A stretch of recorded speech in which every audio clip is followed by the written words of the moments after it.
They showed up like they owned my home. But one calm question stopped everything. It was one of those mornings that feel ordinary in the best possible way. The kind of morning you don't rush through. Especially when you've reached an age where peace is something you've earned.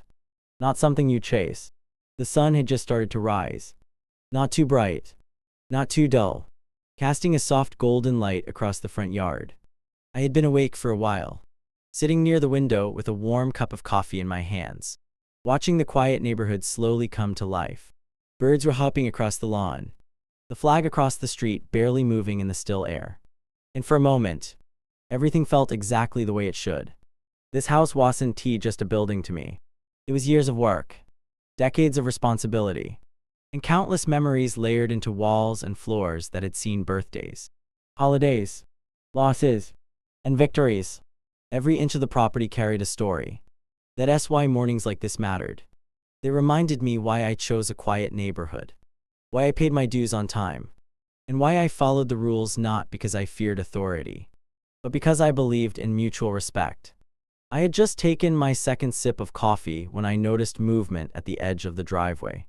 At first, I thought it was a delivery truck or maybe a neighbor walking their dog. But then I saw two figures step out of a marked vehicle. Clipboards in hand. Matching expressions. That familiar posture of people who believe they have every right to be wherever they are standing. My stomach tightened slightly. Not out of fear, but recognition. HOA. They didn't wave. They didn't pause to assess whether it was a good time. They walked straight up the driveway as if it were an extension of their own property. One of them glanced at the front of the house, then at their papers, nodding to the other as if confirming something. That small gesture, though casual and dismissive, was enough to shift the energy of the morning. The calm I had been enjoying didn't disappear completely, but it was interrupted, like a song suddenly cut short. I stood up slowly, not because I was nervous, but because I didn't believe in shouting from behind doors or hiding behind curtains. I've lived long enough to know that how you show up matters. As I made my way to the front door, I could hear them talking, not loudly, but confidently. The kind of tone people use when they assume compliance before a conversation even begins. By the time I opened the door, they were already near the front steps. One of them looked up, clearly surprised to see me standing there so calmly. The other adjusted their grip on the clipboard, as if preparing to read from a script they dememorized long ago. No greeting. No good morning. Just a look that suggested they were there to do a job. And my presence was merely a formality. I didn't invite them in. I didn't step aside. I simply stood where I was, letting the door frame draw a clear line between my space and theirs. There was a moment of silence, brief but noticeable, where it seemed like they were deciding how to proceed now that the homeowner was actually present. One of them finally spoke, explaining they were there for an inspection. The words came out practiced, almost mechanical. No explanation of what kind of inspection. No prior notice mentioned. Just an assumption that access would be granted because access had always been granted before to someone else. Perhaps, or at some other house where questions weren't asked. As they spoke, I looked past them at the quiet street. Everything else was still the same. The birds, the light, the peaceful neighborhood. And yet here they were, bringing unnecessary tension into a space that had done nothing to invite it. I could feel years of experience settling in, reminding me that reacting emotionally would only give them control. So I listened, patiently, respectfully, without interrupting. They took a step forward. Not a big step, just enough to test the boundary, enough to see if I would move aside out of habit or intimidation. That was the moment the morning truly changed. Not because of what they did, but because of what I realized. They weren't asking, they were assuming. And assumptions have no place on private property. I raised my hand slightly, not aggressively, not defensively, just enough to signal pause. The expression on their faces shifted. Confusion mixed with mild irritation. This wasn't how the interaction usually went. Homeowners were supposed to comply first and question later. If at all. I spoke calmly, the same way I would speak to a neighbor. I told them it wasn't a good time, that I hadn't received notice, that I needed clarity before anyone stepped further onto my property. The words weren't dramatic. They weren't too loud, but they were firm. For a second, neither of them responded. One glanced at the other again, clearly not expecting resistance wrapped in politeness. That's when the tone changed. Subtly, but unmistakably. The explanation became shorter, the patience thinner. Authority began to creep into their voice, as if volume and confidence alone could replace consent. Standing there, I felt something solid settle inside me. Not anger, not fear, just certainty. I knew my rights, I knew my responsibilities, and I knew that respect is a two-way street, not a privilege reserved for people holding clipboards. The morning sun continued to rise behind them, casting long shadows across the driveway. Neighbors began leaving for work, cars passing slowly, completely unaware that a quiet standoff was unfolding just a few feet away. And in that moment, I understood something clearly. This wasn't just about an inspection or a rule. It was about boundaries, about dignity, about reminding people that a homeowner's calm does not equal weakness. I took another breath, steady and deliberate, and prepared to respond not with anger, not with threats, but with something far more powerful. Calm confidence grounded in ownership. The moment they spoke again, something became very clear to me, not because of their words alone, but because of how they said them. It wasn't just confidence. It was assumption. The kind that comes from believing rules apply differently when you read the one enforcing them. One of them shifted their stance, angling their body slightly toward the door, as if positioning themselves closer would somehow grant them more authority. The clipboard was raised a little higher now, no longer just a tool for notes, but a symbol, a prop, a quiet declaration that they believed paperwork outweighed presence. They explained again why they were there, this time slower, as if clarity wasn't the issue. Their tone carried a subtle edge, polite on the surface but sharp underneath. It was the voice of someone used to compliance, not conversation, used to doors opening before questions were asked, used to people stepping aside simply because a title or badge said they should. As they spoke, they gestured toward the side of the house, pointing as though the property already belonged to them. That gesture lingered with me. It wasn't aggressive in a dramatic way. It was casual, familiar, the kind of motion someone makes when they feel ownership even when they don't have it. I noticed they never once asked for permission. Not directly, not indirectly. There was no, "May we?" No, "Would you mind?" No acknowledgement that this was someone else's home. Just statements, just expectations. Just the quiet confidence of people who believed the rules they enforced gave them priority over the person standing in front of them. They talked about regulations, about standards, about community guidelines, words that sound reasonable when spoken respectfully, but feel very different when delivered like instructions. Each sentence seemed to place them above me, as if I were a subject rather than a homeowner, as if decades of living responsibly could be overridden by a checklist. I listened. That part surprised them. Most people, when faced with this kind of approach, either react emotionally or retreat. I did neither. I simply listened, maintaining eye contact, letting them finish without interruption. Not because I agreed, but because patience has a way of unsettling people who expect resistance or surrender. Silence forces them to hear themselves. When they finally paused, one of them cleared their throat and looked at me expectantly. The look said everything. It wasn't a question. It was a cue. The kind that suggests the next step is obvious. Move aside. Open the gate. Let them through. Instead, I stayed exactly where I was. The shift in their expressions was subtle but unmistakable. Eyebrows tightened. Smiles faded. One of them exhaled sharply, just enough to show frustration without admitting it. That's when the real tone came out, not loud, not angry, but firm in a way that carried an unspoken message. "We're in charge here." They began explaining what could happen if access was denied. Nothing overtly threatening, just carefully chosen words. Delays, notices, follow-ups, consequences framed as procedure rather than punishment. The kind of language designed to make people uncomfortable without crossing any official lines. It was clear they believed resistance came from ignorance, that if they spoke with enough authority, I would realize my mistake and comply. They spoke down, not out, over, not with, And in doing so, they revealed exactly how they viewed the people they were supposed to serve.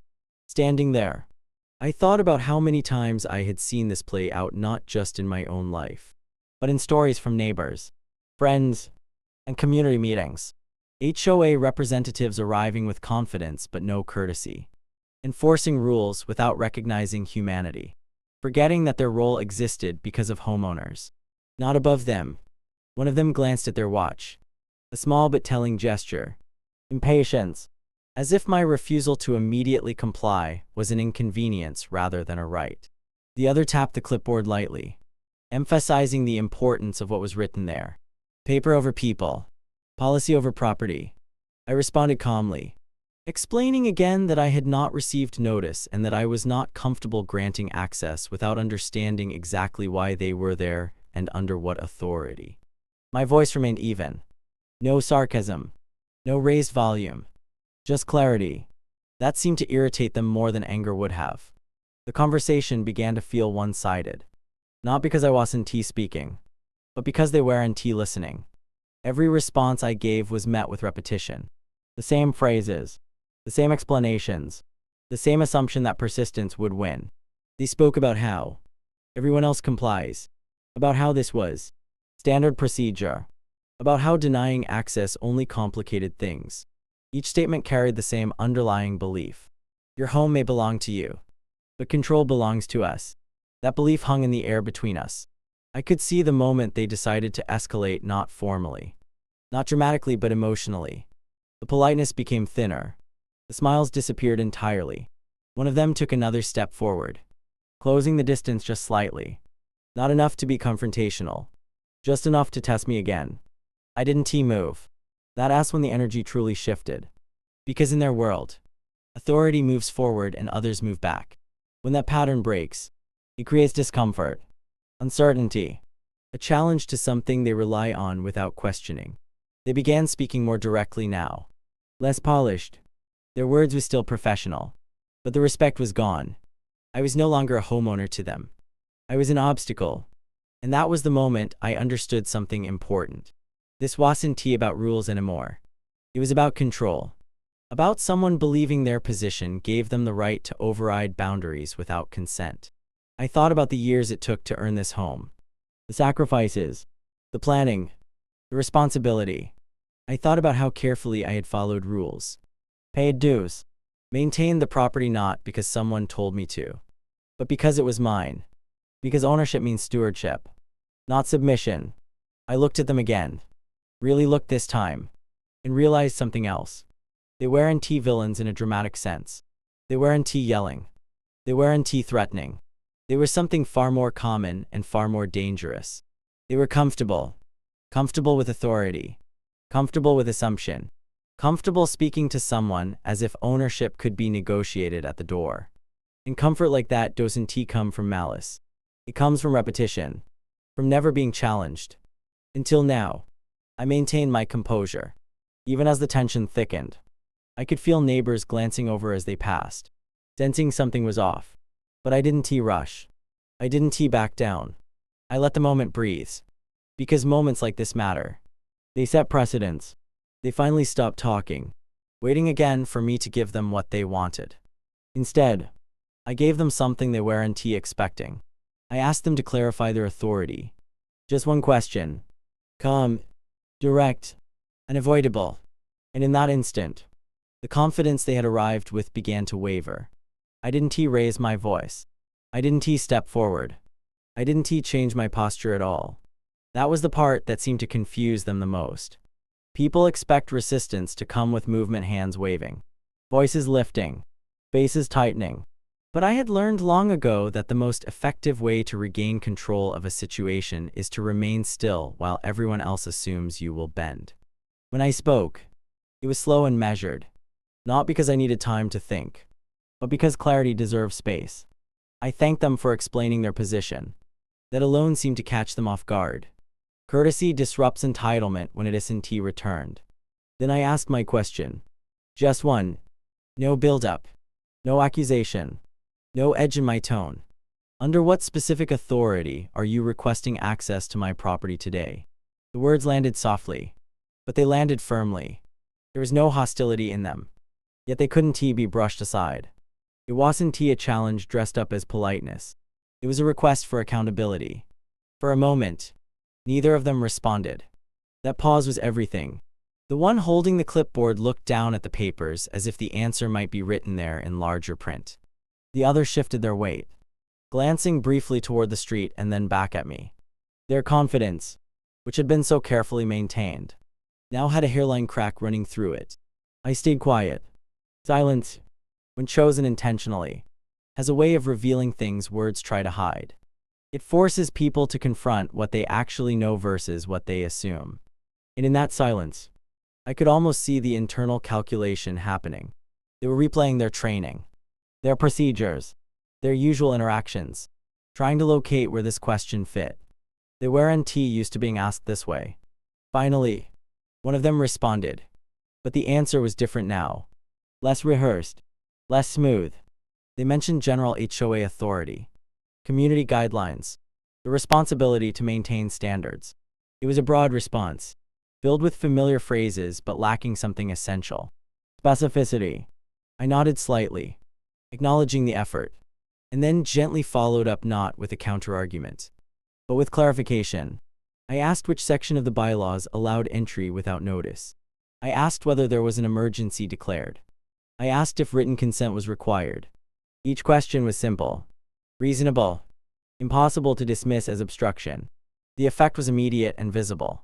They began speaking to each other rather than to me, using quieter voices, pointing at the clipboard again, flipping pages more quickly now. The clipboard was no longer a symbol of control. It had become a search tool, a lifeline. I remained exactly where I was. This was the part people often misunderstand. Calmness isn't passivity. It asks discipline.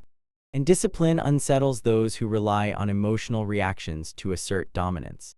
I could see their discomfort growing, not because they were being attacked, but because they were being required to justify themselves.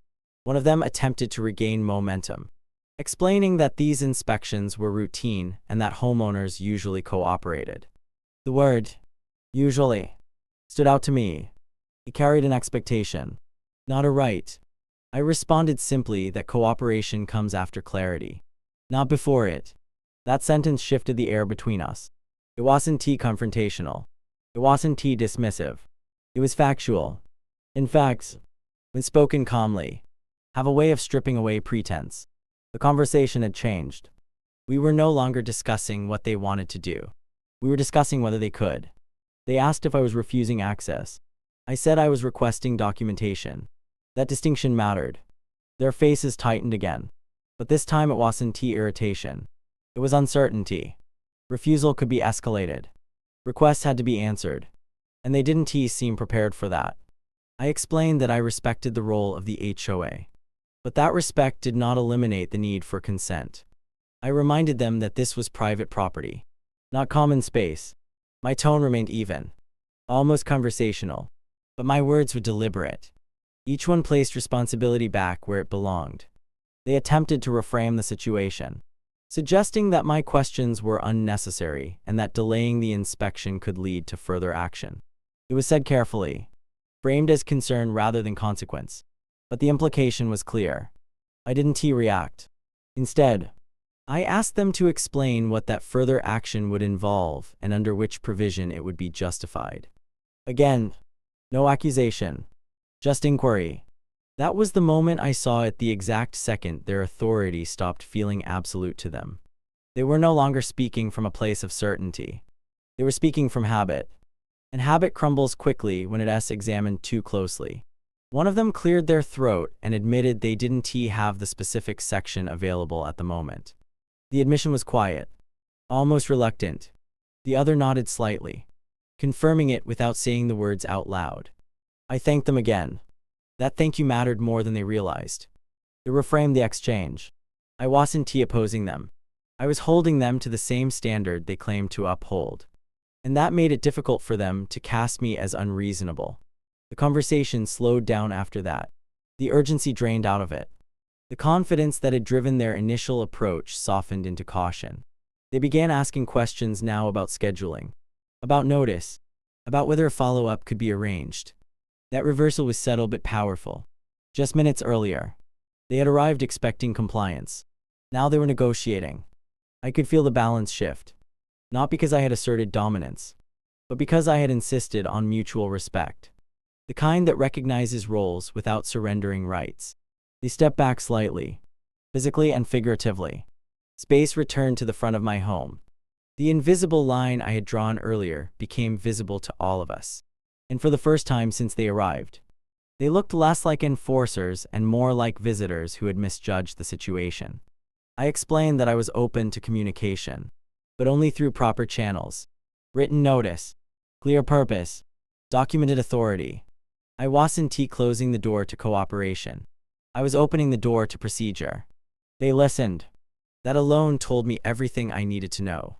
When authority listens, it asks because it recognizes a limit.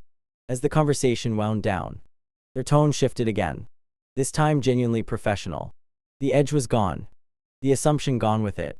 They thanked me for my time, though the words felt heavier now, more considered. They walked back toward their vehicle, clipboards held lower, steps slower than when they arrived. The morning seemed to exhale as they left the driveway, the tension dissolving back into the quiet rhythm it had before they came.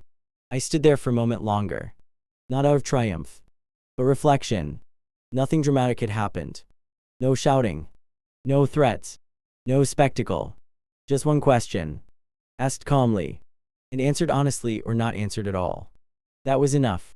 I closed the door gently and returned to my coffee. Now lukewarm but still comforting. The birds were still there. The light still soft. The neighborhood unchanged. But something important had been reinforced. Respect isn't demanded by volume or position. It is established through clarity and maintained through boundaries. And sometimes, all it takes to remind someone of that is a simple question asked at the right moment. They had barely reached the edge of the driveway when one of them stopped. It wasn't sudden or dramatic, just a pause long enough to suggest unfinished business. The kind of pause that comes when someone realizes they may have moved too quickly, assumed too much, or overlooked something important. I could see them exchange a look. Subtle but deliberate. The way people do when they are reconsidering a decision they believed was final. One of them turned back toward me. They spoke carefully now, choosing their words with more attention than before. There was a shift in tone, not apologetic, but cautious. They said they needed to confirm something in their records. Just to be sure. Just a formality. That phrase again. Just a formality. It had been used earlier to justify entering my property without consent. Now it was being used to justify hesitation. I nodded. Calmly. I had nothing to hide. And nothing to rush. They asked if I had documentation available that confirmed ownership boundaries. Not demanded. Asked. That difference mattered. The request carried a hint of uncertainty, as if they already suspected the answer but needed confirmation to reconcile it with their assumptions. I told them I did. I didn't say it triumphantly. I didn't emphasize it. I simply stated it as fact. And for the first time since they arrived, they didn't respond immediately. The confidence they had carried earlier was now replaced with something quieter. Attention. I stepped back inside, not closing the door fully, but leaving it open just enough to signal that I wasn't retreating.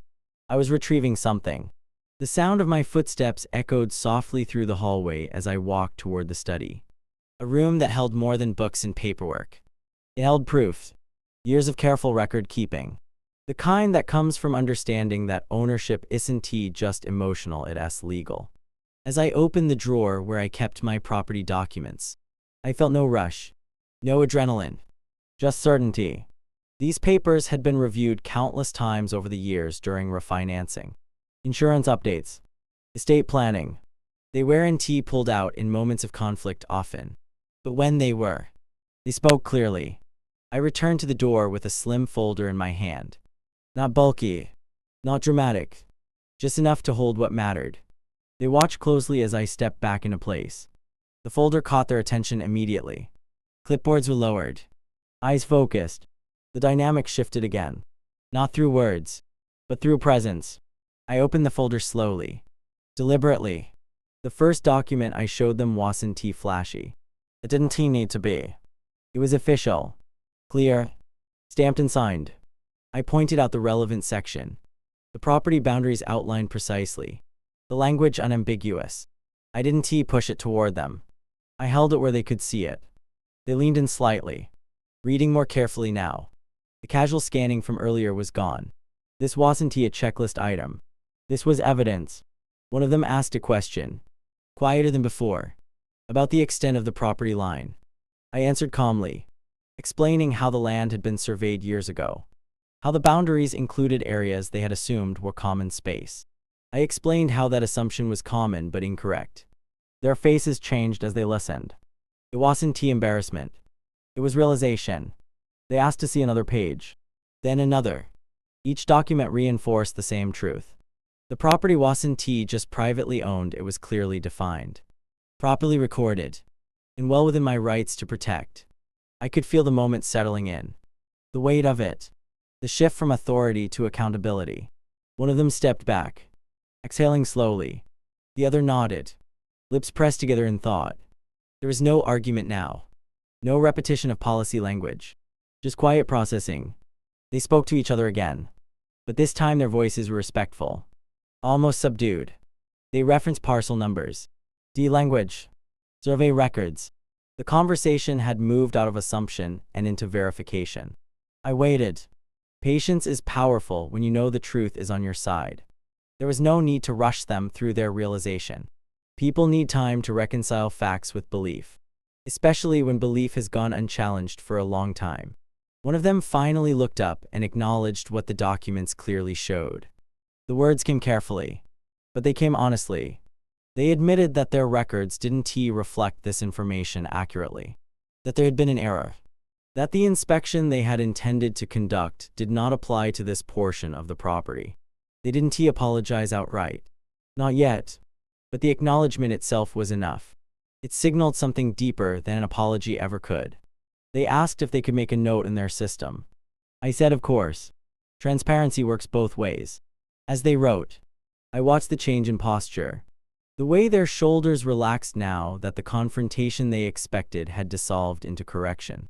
The clipboard, once a symbol of power, was now just a tool again. A place to update information rather than enforce it. One of them looked up again and thanked me for having the documents readily available. The tone was genuine, not performative. Genuine respect, or not through intimidation, but through preparation. I responded simply that it was my responsibility as a homeowner to know my property. That responsibility didn't conflict with community standards, it strengthened them. They nodded. The conversation shifted once more, this time into something almost neighborly. They explained how misunderstandings like this happen, how records sometimes lag behind reality, how not every property fits neatly into standard categories. It wasn't an excuse. It was an explanation. And explanations sound very different when they aren't used to justify overreach. They confirmed that no further action would be taken. No follow-up inspection. No notice required. The matter was resolved. I closed the folder gently and held it for a moment before placing it back inside. That action felt symbolic, even if I didn't intend it to be. The proof had done its work. It could rest again. They stepped away from the door now, creating space without being asked. The invisible boundary that had been tested earlier was now fully respected. Before leaving, one of them paused and said something that stayed with me. They said situations like this were a reminder to approach homeowners with questions rather than assumptions.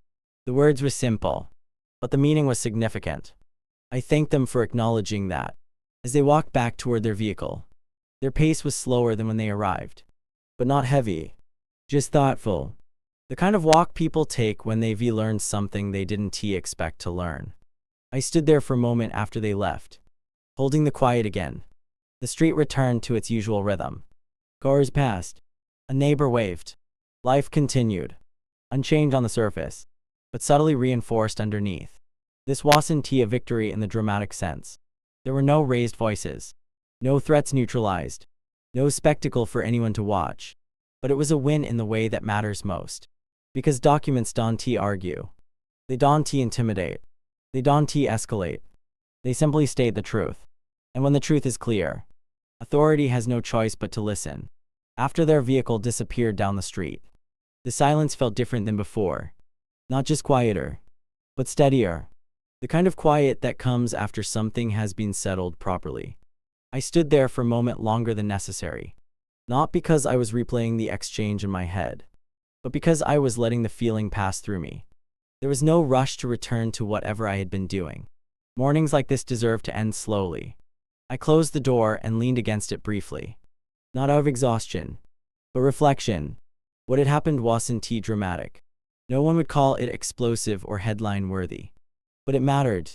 It mattered because it reinforced something that too many people forget once they gain a title or a badge or a clipboard. Authority does not replace respect. It only works when it is paired with it. I went back to the kitchen and poured myself another cup of coffee. The first one had gone cold somewhere between the assumptions and the documents. As the coffee brewed, I looked out the window again at the same front yard. The same driveway. The same quiet street. Nothing had changed on the surface. And yet, everything felt reaffirmed. This home had stood for years without incident. Not because no one ever tested its boundaries, but because those boundaries were known, understood, and protected. That protection didn't come from shouting or confrontation. It came from preparation, from understanding rights as clearly as responsibilities, from knowing that calm confidence is far more effective than anger. I thought about how easily the situation could have gone differently. How many homeowners feel pressured into compliance simply because someone shows up with authority in their voice and paperwork in their hands? How many people move aside out of habit, or fear, or politeness, even when something doesn't feel right? And I understood why. Most of us were raised to respect institutions, to trust that those enforcing rules are doing so fairly. But trust does not mean surrender. That's a lesson you learn with time, with experience, with years of watching systems work well and watching them fail when left unchecked. Respecting rules doesn't require abandoning common sense, and honoring community standards doesn't mean forfeiting personal rights. What stayed with me most wasn't what the HOA representatives had done wrong, but what corrected it. There was no shouting match, no legal threats, no public spectacle. Just a quiet insistence on clarity, a refusal to be rushed into agreement without understanding, a willingness to ask questions that deserved answers. That's the part people often overlook. Standing your ground doesn't always look like standing tall with raised voices. Sometimes it looks like standing still while others realize they've stepped too far. I carried my coffee back to the window and watched a neighbor load groceries into their car. Another waved as they passed by on a morning walk. Life moved on, as it always does. But I knew that something small yet important had been reinforced not just for me, but perhaps for anyone involved. The HOA representatives had learned something that morning, not through embarrassment or defeat, but through correction, through the realization that homeowners are not obstacles to manage, but people to engage with, that assumptions can lead to mistakes, that authority, when exercised without listening, loses legitimacy. And I had learned something too. I was reminded that preparation is quiet power, that knowing your documents, your boundaries, and your rights doesn't make you confrontational, it makes you confident. That age is not a disadvantage in situations like these. It's an asset, because with age comes patience, perspective, the ability to see beyond the moment and understand what truly matters. There was no bitterness in me as I finished my coffee, no lingering frustration. Just a sense of balance restored. The kind that comes when a situation ends the way it should have begun, with mutual respect. I thought about how many stories I've heard over the years, shared by friends, neighbors, even strangers. Stories of feeling dismissed, talked over, pressured by people who mistook position for permission. And I hoped, quietly, that this small encounter might ripple outward in its own way. That the next homeowner these representatives approached would be met with a different tone, a different assumption. Change rarely happens through confrontation alone. More often, it happens through moments like this where lines are redrawn calmly and clearly, and everyone walks away having learned something. The rest of the morning unfolded peacefully. I tidied up a bit, made a few notes, sat with a book I'd been meaning to finish. Nothing extraordinary, and that was exactly the point. The home remained what it was meant to be. A place of comfort, safety, and autonomy. Before noon, I filed the folder back where it belonged. Not because I expected to need it again soon, but because knowing it was there brought peace of mind. Rights don't need to be displayed constantly to be valid. They just need to be understood and ready when required. As the day went on, the encounter faded into the background of memory, not forgotten, but settled. It became one of those quiet reminders you carry with you. A confirmation that dignity still holds weight, that respect still matters, that calm voices can still change outcomes. And if there was one lesson worth holding onto, it was this. You don't need to prove strength by overpowering others. Sometimes, strength shows itself in restraint, in asking the right question, in letting the truth speak for itself. Because a home is more than walls and land. It has a lifetime of effort, and that deserves respect every single time. If you love stories where homeowners win, hit subscribe and stay tuned.